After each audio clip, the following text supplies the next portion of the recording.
dari perguruan tinggi itu punya peluang besar suatu saat mereka menjadi calon-calon pemimpin bagi bangsa dan negara. Itu pasti.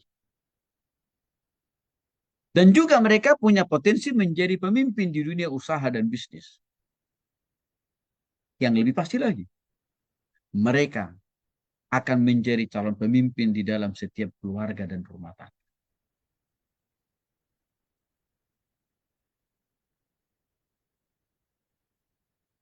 Walaupun mereka tidak selalu linier, jurusan, background, atau latar belakang pendidikan yang mereka pilih itu dengan dunia politik. Tidak selalu linier. Artinya apa? Mungkin mereka bukan jurusan fakultas sosial politik, tapi jurusan fakultas hukum, ekonomi, kedokteran bahkan. Mereka juga bisa punya kesempatan untuk terjun di dalam dunia politik. Maka untuk itu kita perlu kasih tahu dari awal. Apa itu politik? Mengapa penting? Dan bagaimana cara berpolitik orang Kristen sesuai dengan firman Tuhan. Setelah saya mau jelaskan dulu tentang ada apa dengan politik.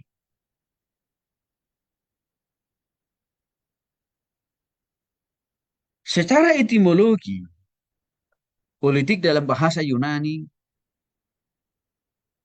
disebut dengan istilah polis. Artinya negara atau kota. Arti politik dalam bahasa Yunani. Secara terminologi atau menurut para ahli, politik itu merujuk pada berbagai aspek. Baik yang berhubungan dengan pembagian kekuasaan, demikian juga halnya dengan membangun sebuah pemerintahan atau negara, serta memproduk regulasi atau hukum atau kebijakan. Itu juga tidak lepas dari politik. Bahkan politik itu juga mengatur hubungan antara masyarakat yang satu dengan masyarakat yang lain yang memiliki banyak perbedaan saya singgung dari dalam topik kita yang pertama. Jadi secara umum saudara politik itu mencakup upaya untuk mengatur dan mengelola kehidupan bersama dalam satu negara. Atau politik itu juga mengatur supaya kehidupan semua masyarakat itu tentram, damai. Dan politik juga pasti bersinggungan dengan masalah pengambilan keputusan. Contoh konkretnya apa? Siapa menjadi pemenang dalam pemilihan presiden dan wapres kepala daerah? Di sana kan ada keputusan. Dan keputusan itu dilakukan oleh siapa? KPU. Pembagian sumber daya, misalkan pajak, itu tidak lepas dari yang namanya unsur politik. Berapa persen pajak kita itu dialokasikan untuk kembali ke memenuhi kebutuhan masyarakat, berapa persen untuk dialokasikan untuk gaji ASN, dan lain sebagainya. Itu bicara tentang politik juga. Bahkan penyelesaian konflik yang terjadi di masyarakat juga tidak lepas dari yang namanya politik. Secara lebih spesifik sebenarnya politik itu sederhananya bisa dikatakan strategi saudara. Atau cara atau taktik. Arti sederhana politik. Strategi, cara, atau taktik. Untuk merencanakan, mengarahkan semua potensi dalam mencapai tujuan tertentu. Maka dari pengertian politik secara spesifik, saudara, dapat kita tarik beberapa poin penting. Tidak ada manusia di dunia ini yang tidak lepas dari yang namanya politik. Artinya semua manusia, sadar atau tidak sadar, dia juga sering mempergunakan namanya ilmu politik.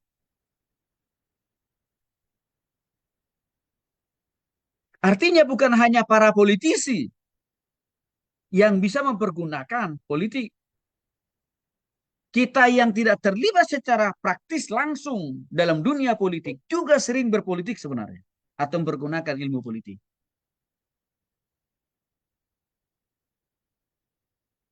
Para pengusaha perlu dong memakai ilmu politik atau memakai strategi politik itu kan strategi juga tadi. Strategi taktik atau cara. Bagaimana caranya supaya usaha bisnisnya maju dan berkembang? Kan kira-kira begitu. Maka saudara juga sebagai mahasiswa perlu dong memakai ilmu politik. Artinya bagaimana caranya supaya lulus tepat pada waktunya. Sebagai karyawan, saudara juga perlu dong berpolitik atau memiliki strategi atau taktik supaya apa? Karir saudara tidak stagnan, tapi terus makin maju, maju, maju dan berkembang. Hamba Tuhan pendeta sekalipun tidak terlepas dari yang namanya politik. Artinya apa? Pendeta perlu juga berpolitik. Tapi kalau hamba Tuhan berpolitik, harus diarahkan untuk memberitakan Injil kan. Ke situ politiknya para pendeta hamba Tuhan.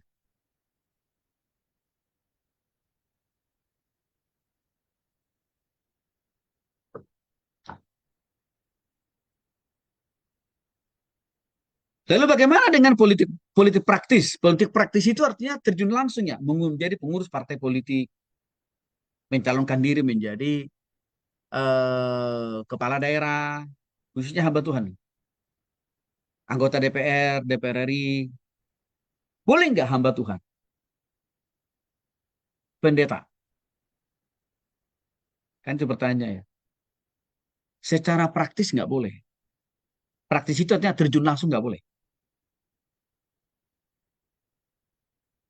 Dengan mengurus menjadi pengurus partai politik tadi, ya mencalonkan diri jadi anggota DPRD, DPR RI, apa kepala daerah. Nggak boleh. Itu namanya kan kalau saya udah sampai ke sana itu politik praktis namanya. Di situ pendeta nggak boleh. Kecuali ada pengecualian. Dia harus melepaskan dulu, harus meninggalkan dulu jabatan organisasional kependetaannya. Boleh dia terlibat politik praktis artinya langsung. Tapi kalau dia masih menjadi gembala sidang, pendeta jemaat, ketua sinode, nggak boleh terjun langsung atau berpolitik praktis, nggak boleh. Kenapa? Karena nanti bisa menimbulkan konflik dan perpecahan di jemaatnya.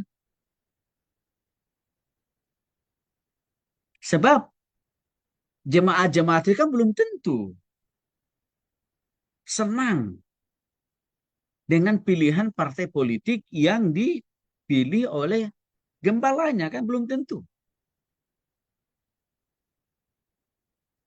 Maka kalau pendeta mengambil jalur mau turun dalam dunia politik praktis, harus tinggalkan.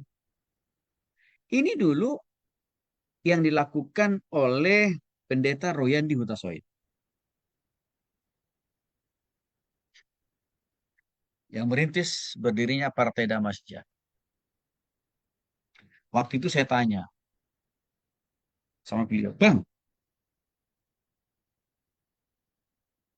Abang kan mendirikan Partai Damai Sejahtera atau PDS. Abang mau pilih mana sebenarnya? Mau jadi politisi atau jadi hamba Tuhan? Waktu itu beliau sudah jadi pendeta. Dan juga bersamaan dengan itu sudah merintis gereja bersinar bagi bangsa. Jadi gereja bersinar bagi bangsa itu waktu itu dirintis oleh Royani Utasoid. Dan dia juga sempat jadi ketua sinode itu. Maka saya tanya waktu itu bersamaan dengan dia mendirikan PDS. Soalnya abang maunya yang mana saya bilang. Karena kalau dua-duanya abang mau ambil jalan susah itu. Kemungkinan nanti jemaatnya gerejanya abang nanti bisa pecah belah itu saya bilang. seperti gereja kita yang di kampung itu, saya bilang. Maka waktu itu dia bilang, Ton, saya sudah pikirkan, sudah saya doakan, sudah saya gumuli. Selagi saya terlibat dalam politik praktis, saya akan mengundurkan diri sebagai ketua sinode gereja bersinar bagi bangsa. Dan juga saya sudah mengundurkan diri menjadi pendeta jemaat di gereja bersinar bagi bangsa. Maka setelah dia tinggalkan fungsi penggembalaannya, maka all out dia ngurusin PDS. Dan cukup lumayan lah. Periode pertama kan masih bisa sampai di Senayan. Saya masuk periode kedua, ketiga, sekarang sudah hilang lenyap. Akhirnya dia kembali jadi hamba Tuhan. Bukan hamba partai. Nah, artinya ada pengecualian ya. Ada pengecualian. Kalau untuk hamba Tuhan. Itu tadi. Tidak boleh bersamaan. Dia melakukan tugas fungsi penggembalaan itu juga menjadi melakukan tugas fungsi politik praktis. Karena berpotensi konflik kepentingan di antara jemaat yang dilayani. Tapi kalau bagi para bapak ibu yang lain yang bukan hamba Tuhan full time, saya kira sih sah-sah saja. Boleh-boleh saja. Karena bapak ibu kan tidak menggembalakan satu jemaat. Kan kira-kira begitu. Nah, artinya politik. Menurut Alkitab. Politik adalah tanggung jawab untuk menegakkan keadilan, kebenaran, dan kesejahteraan bagi masyarakat. Tapi harus tunduk terhadap otoritas Tuhan. Artinya saudara, politik itu sangat bagus loh tujuannya. Mulia banget loh. Menciptakan keadilan, memperjuangkan kebenaran, dan juga mensejahterakan masyarakat. Supaya tidak makin bertambah orang yang miskin, tapi makin bertambah orang yang kaya. Supaya tidak makin bertambah orang yang bodoh, tapi semakin bertambah orang yang cerdas. Kan luar biasa itu. Dan panglima tertinggi daripada politik itu adalah Tuhan rupanya. Nah, ada beberapa poin penting yang perlu kita pahami terkait dengan arti politik dalam perspektif Alkitab di atas tadi, saudara. Yang pertama, kekuasaan itu berasal dari Tuhan. Kekuasaan itu berasal dari Tuhan. Artinya mengajarkan, Alkitab mengajarkan kepada kita, segala kekuasaan di dalam satu pemerintah menjadi presiden, wapres, menteri, kepala daerah, itu semuanya berasal dan bersumber dari Tuhan, alias juga berdasarkan restu dari Tuhan. Sekalipun pemimpin kita itu, presiden dan wapres kita itu, menteri, kepala daerah kita itu bukan orang Kristen. Tuhan yang mengizinkan mereka untuk menjadi pemimpin atas kita.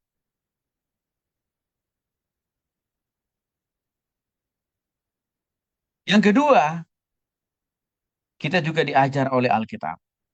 Orang Kristen tidak boleh membuat negara sendiri di tengah-tengah negara yang sudah ada dan sudah resmi.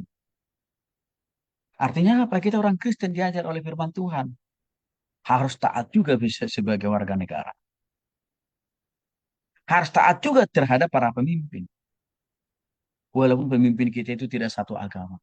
Harus taat juga terhadap regulasi, aturan, atau hukum yang dikeluarkan oleh sebuah negara di mana kita berada. Contohnya bayar pajak.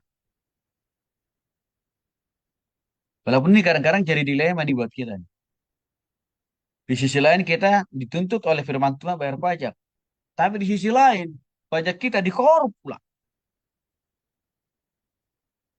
Kita mau pilih yang mana? Firman Tuhan katakan, berikanlah kepada kaisar apa yang menjadi hak kaisar.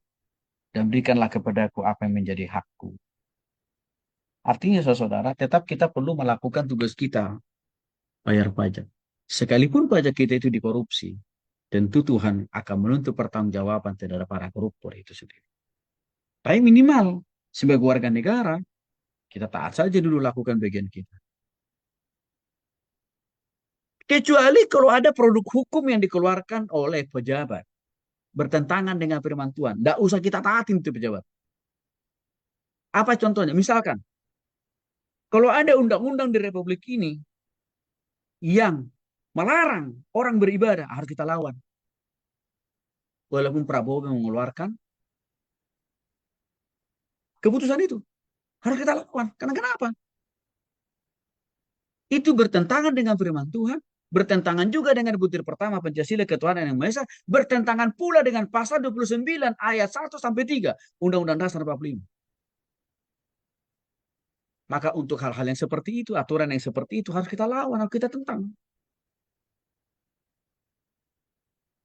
Tapi kalau selagi aturan itu tidak bertentangan dengan firman Tuhan, contohnya tadi bayar pajak, mematuhi rambu-rambu lalu lintas, apa dulu dong kita taati? Yang berikutnya tanggung jawab sosial. Artinya umat Kristen dipanggil untuk peduli terhadap kesejahteraan sosial. Orang Kristen dituntut oleh Tuhan juga harus bisa memperjuangkan keadilan. Menolong yang lemah, menolong yang miskin. Jalurnya apa? Masuk dalam dunia politik.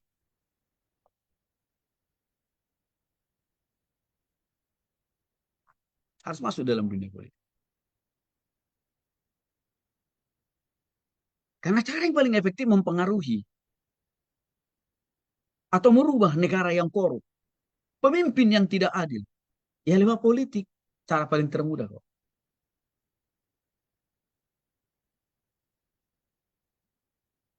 Kalau hanya kita demo-demo di istana, di gedung DPR MPR sana, itu ibarat angin lalu bagi presiden dan juga bagi anggota DPR. Itu yang angin lalu aja tuh. Karena kita di luar sistem. Tapi kalau orang Kristen masuk di dalam sistem politik, satu orang anggota DPR orang Kristen yang menyuarakan kebenaran, itu pasti didengar dan dipertimbangkan oleh presiden dan juga sesama anggota DPR. Pasti.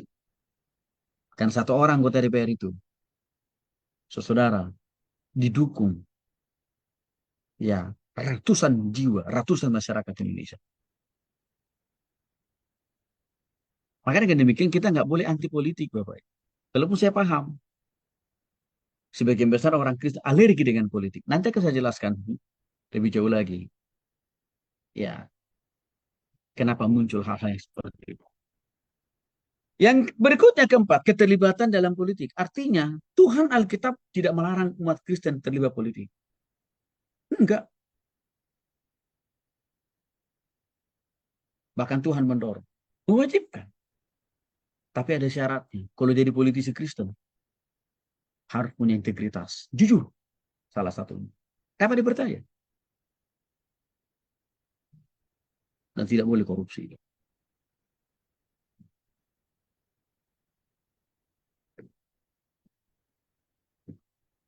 Orang Kristen harus tahu untuk apa dia masuk dan terjun ke dunia politik. Untuk menciptakan tatanan masyarakat yang adil, damai, sejahtera.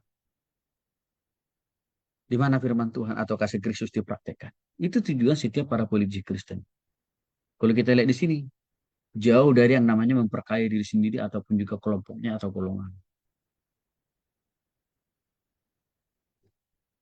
Maka bisa kita simpulkan sementara dari definisi politik termasuk juga poin-poin penting dari politik menurut perspektif Alkitab. Bahwa politik dalam Alkitab bukan sekedar memperebutkan kekuasaan, tetapi panggilan untuk melayani Tuhan dan juga melayani sesama manusia.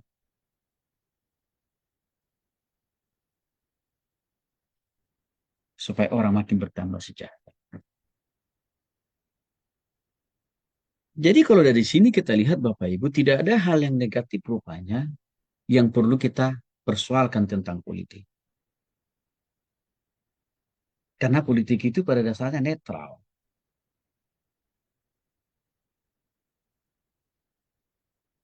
Politik itu netral Bapak Ibu. Politik itu baik loh, Bang. Politik itu bagus loh, Bapak.